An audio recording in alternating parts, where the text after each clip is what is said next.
Cách nuôi dạy con đúng cách. Albert Einstein từng nói, mọi trẻ em khi sinh ra đều là thiên tài. Thế nhưng trong những giai đoạn bắt đầu tìm hiểu và học hỏi, những phương pháp nuôi dạy con sai lầm có thể giết chết cái chất thiên tài sẵn có trong các bé. Đối với trẻ em, ba mẹ chính là người thầy đầu tiên, người thầy cuối cùng và cũng là giáo viên mầm non tốt nhất. Chính vì vậy, quan niệm cũng như phương pháp giáo dục của ba mẹ có ảnh hưởng trực tiếp đến sự trưởng thành của trẻ. Hiểu được điều này, kênh Những bài học cuộc sống giúp bạn tổng hợp nên 5 chủ đề mà nhất định các bạn phải tìm hiểu để nuôi dạy con thông minh hơn.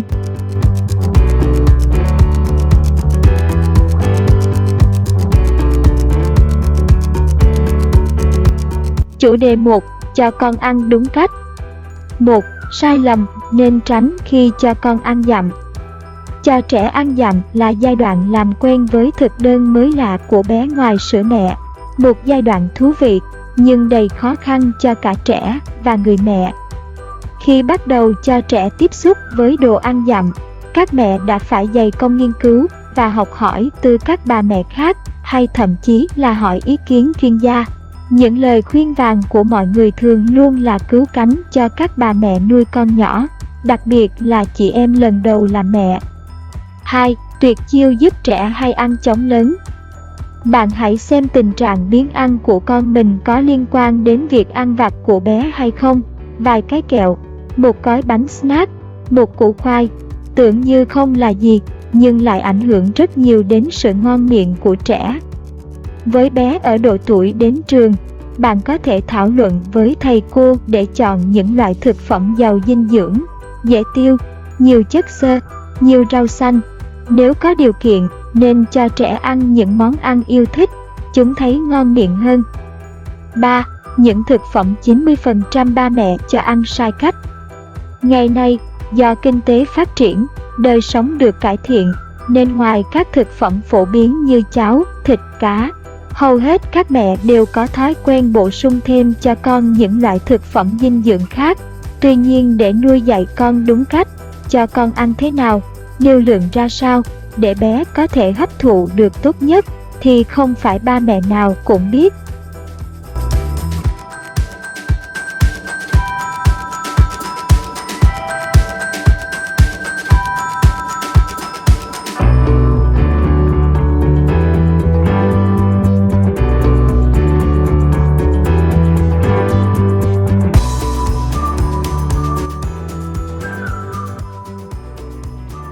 Chủ đề 2.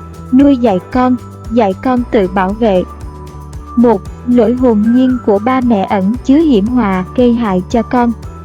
Khoe ảnh con vô tội vạ, tự bắt bệnh cho con, bao bọc con quá mức, thậm chí dạy cho con tè đường, là những lỗi hồn nhiên nhiều ba mẹ thường mắc phải trong nuôi dạy con. Vì thiếu lưu tâm đến những điều này, không biết rằng những lỗi hồn nhiên tưởng như vô hại này lại ẩn chứa những hiểm họa khôn lường. Ba mẹ nhiều khi đã vô tình có thể gây hại đến con mà không biết. Để nuôi dạy con đúng cách, ba mẹ nên tránh những lỗi trên nhé.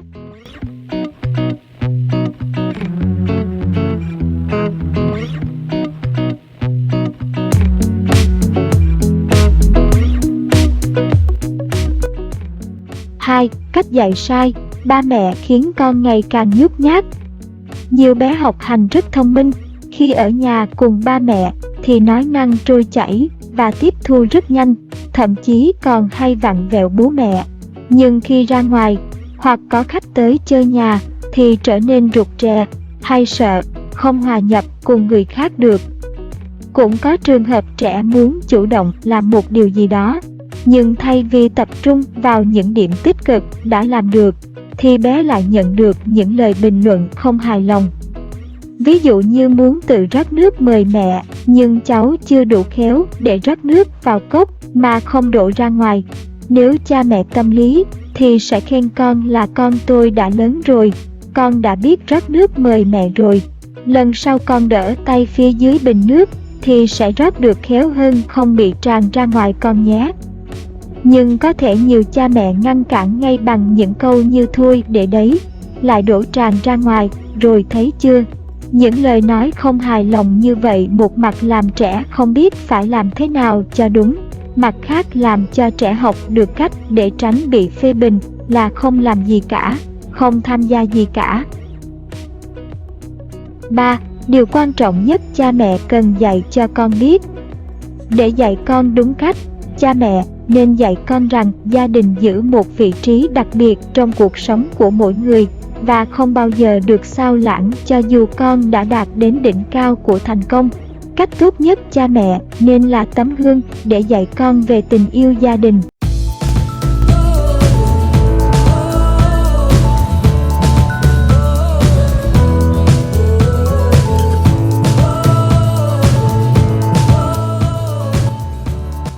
Chủ đề 3. Nuôi dạy con đúng cách với kỷ luật không nước mắt. 1. Mẹo hay dụ bé vâng lời. Trẻ con muốn chứng minh khả năng của mình, do đó khiêu khích bé một chút sẽ khiến bé nỗ lực hoàn thành nhiệm vụ.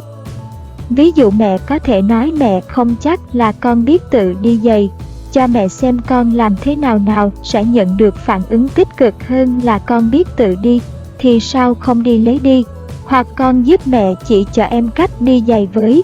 Em chẳng biết làm đâu sẽ khiến bé đi giày nhanh hơn là yêu cầu thẳng thắn, vì bé thích chứng minh khả năng của mình và thích dạy bảo các em bé hơn.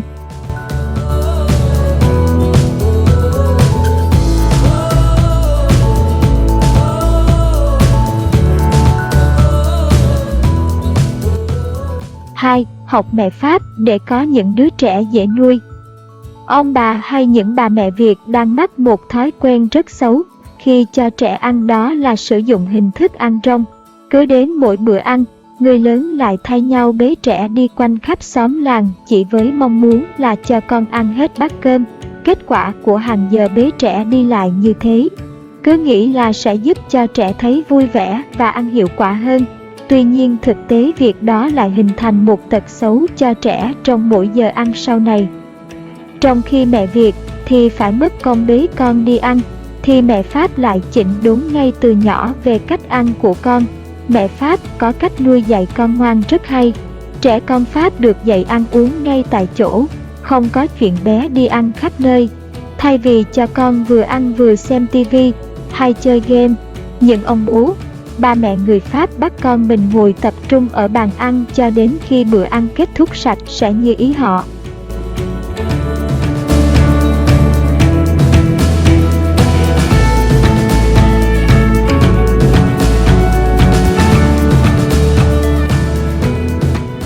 Ba, chế ngự nổi loạn của tuổi lên 3. Bé tuổi lên 3 làm sao để nuôi dạy con đúng cách? Trẻ đặc biệt thích ăn vạ, hơi một tí đã lăn ra khóc. Ban đầu chỉ khóc nhỏ thôi, sau to dần, rồi gào lên, nôn ọe và đủ thứ. Nhiều cha mẹ nuôi dạy con cũng phát rồ theo, bao nhiêu công lao nhồi nhét thức ăn đã đi tông. Đã thế, gặp những thứ cực kỳ nguy hiểm như ổ điện, quạt bàn, trẻ lại hào hứng khám phá. Cha mẹ phải đối xử với trẻ thế nào đây? Trước hết, cha mẹ cần nhớ, với trẻ 2, 3 tuổi, mọi lời giáo huấn đều vô giá trị, bởi vốn từ vựng và ngữ pháp của trẻ quá ít ỏi, nên việc hiểu cả một đoạn hội thoại dài với từ ngữ phức tạp quả là vô cùng khó khăn. Thậm chí, với trẻ lớn hơn cũng thế. Một đoạn giáo huấn đầy tính chính trị xã hội thực sự rất khó nghe và khó tiếp nhận. Chính vì vậy, cha mẹ hãy dừng lời giáo huấn lại ngay lập tức và hành động.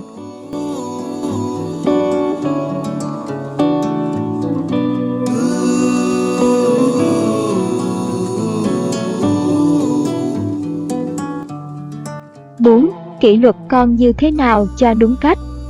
Về nuôi dạy con đúng cách, nếu yêu cho roi cho vọt là quan điểm sai lầm, thì yêu cho ngọt cho bùi cũng là một quan niệm sai lầm không kém. Đòn roi được xem là có thể dẫn đến những thay đổi tiêu cực, khiến trẻ cảm thấy xấu hổ và mất lòng tin. Trong khi đó, kỷ luật lành mạnh và công bằng giúp trẻ trưởng thành cả về cảm xúc và nhận thức.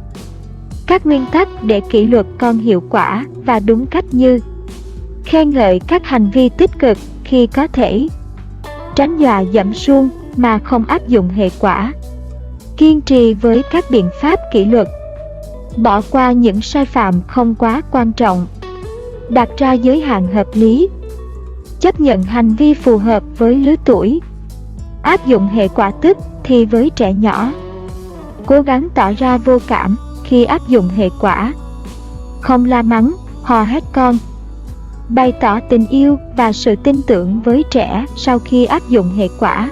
Như vậy con sẽ hiểu việc cha mẹ làm là nhắm tới hành vi không mong muốn, chứ không phải bản thân trẻ.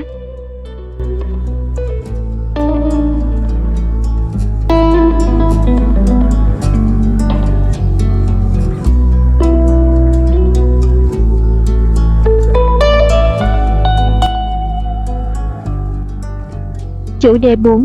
Rèn luyện trí tuệ cảm xúc EQ cho con. 1. Muốn nuôi dạy con đúng cách, 5 điều cần tránh. Theo thống kê những năm trở lại đây, số trẻ em phạm tội có chiều hướng tăng rõ rệt. Phần nhiều trong số đó rơi vào những trẻ có bố mẹ ly hôn, hay bố mẹ không dành nhiều thời gian cho con, trẻ bị bố mẹ bạo hành. Tất cả đều xuất phát từ sự thờ ơ, thiếu hoặc không có sự quan tâm đến trẻ. Điều này trước hết đẩy trẻ vào thế bị cô lập, mất phương hướng và dễ dàng sa ngã vào những việc làm sai trái. Trẻ cũng không nhận được sự chia sẻ, đồng cảm, dẫn đến mối liên hệ tình cảm trong trẻ mất dần và phải tìm kiếm những mối liên hệ thay thế không lành mạnh khác. Vì vậy, muốn nuôi dạy con đúng cách, bố mẹ đừng tranh luận hay cãi nhau trước mặt trẻ, không nói những lời lẽ tục tĩu, vì bé sẽ học theo, không thờ ơ với trẻ. Kể cả khi bạn nhận thấy con vẫn ngoan ngoãn và nghe lời, hãy quan tâm đến trẻ mọi lúc có thể, sắp xếp cho trẻ một buổi đi chơi khi bạn rảnh, lắng nghe cơ thể và suy nghĩ của trẻ để trẻ luôn cảm thấy được sẻ chia và yêu thương.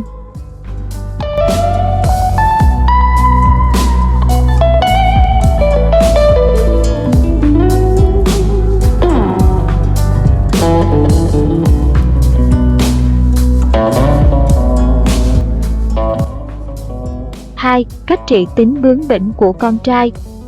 Rất nhiều phụ huynh cũng gặp tình trạng con không vâng lời cha mẹ.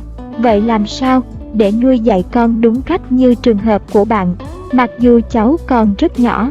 Thực tế cho thấy, trong một điều kiện sống tương tự, có những em bé rất ngoan và có những em bé rất bướng bỉnh. Mặc dù các em có thể được yêu thương, quan tâm và chăm sóc giống nhau.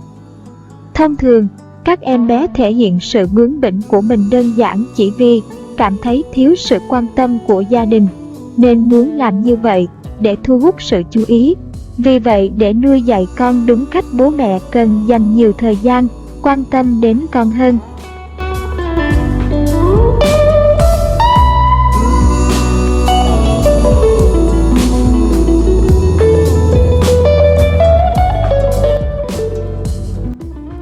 Dạy kỹ năng sống cho trẻ bằng cách nào?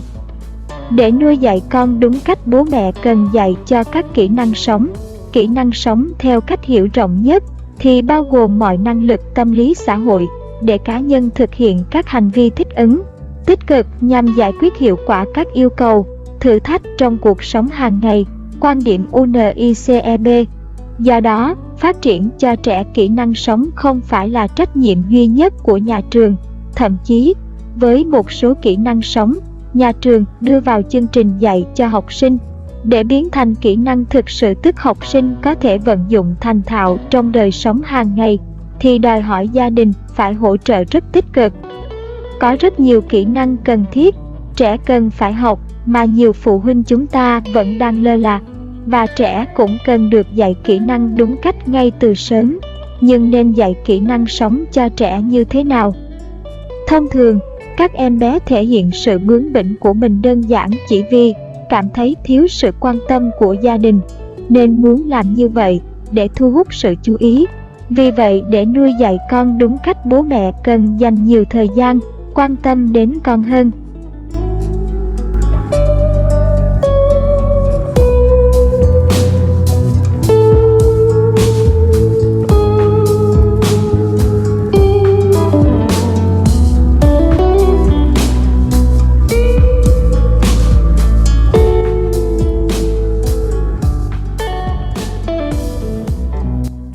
Chủ đề 5. Cùng con vui Anh ngữ. 1. Nuôi dạy con đúng cách. Bố mẹ nên cho con tiếp xúc ngoại ngữ ngay từ sớm. 3 năm đầu đời là khoảng thời gian mà khả năng ngôn ngữ của trẻ phát triển mạnh mẽ nhất. Đó là lúc mà trẻ có thể học cùng một lúc vài thứ ngôn ngữ mà không gặp bất kỳ khó khăn nào.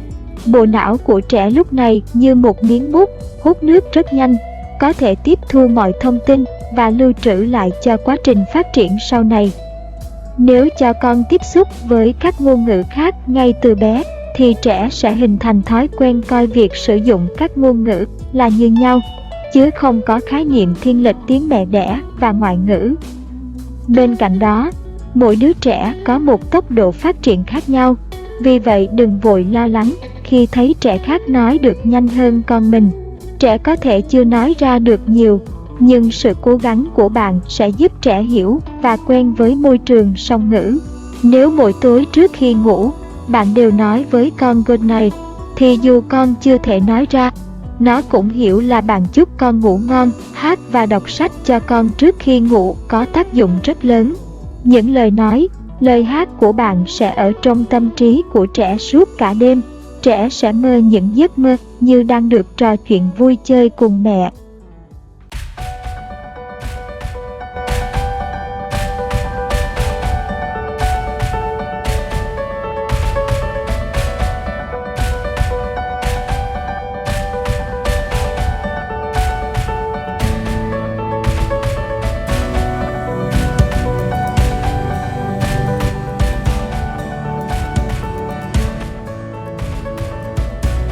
Hai, 4 nguyên tắc bạn nên biết khi học tiếng Anh cùng con.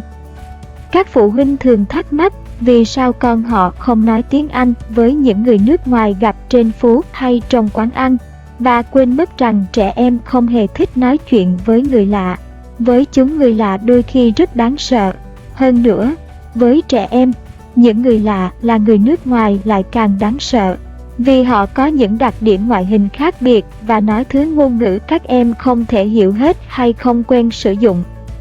Mong các em giao tiếp tiếng Anh với những người nước ngoài xa lạ sẽ là áp lực lớn, và có thể làm các em không thích nói tiếng Anh nữa. Hơn thế nữa, ngôn ngữ được hình thành trong những hoàn cảnh thích hợp. Nói cách khác, chúng ta sẽ chẳng bao giờ bỗng nhiên nói một điều gì đó mà không có lý do. Bảo các em nói tiếng Anh với người nước ngoài trên phố cũng là khiến các em ngẫu nhiên sử dụng ngôn ngữ không phù hợp hoàn cảnh, bởi vốn dĩ các em và những người nước ngoài không quen biết, không có chuyện gì để cùng nói cả. Việc đó giống như tôi giới thiệu các bạn với những người bạn Việt Nam tại Mỹ và bảo các bạn hãy nói tiếng Việt đi. Sẽ thật kỳ lạ và có thể khiến các bạn ngại giao tiếp. 3. Để bé học tiếng Anh hiệu quả. Học tiếng Anh là phải đem lại niềm vui cho trẻ. Đừng cố ép con bạn học. Thay vào đó, hãy để trẻ chơi trò chơi tiếng Anh và những hoạt động vui nhộn khác. Khi trẻ càng say mê học tiếng Anh, thì trẻ sẽ học chăm chỉ hơn và đương nhiên kết quả cũng sẽ tốt hơn. Bên cạnh đó, những nghiên cứu cũng chỉ ra rằng việc thực hành tiếng Anh ở nhà cùng với cha mẹ sẽ giúp trẻ có thêm tự tin và động lực. Điều này sẽ giúp trẻ tiến bộ hơn và đạt kết quả cao hơn trên lớp.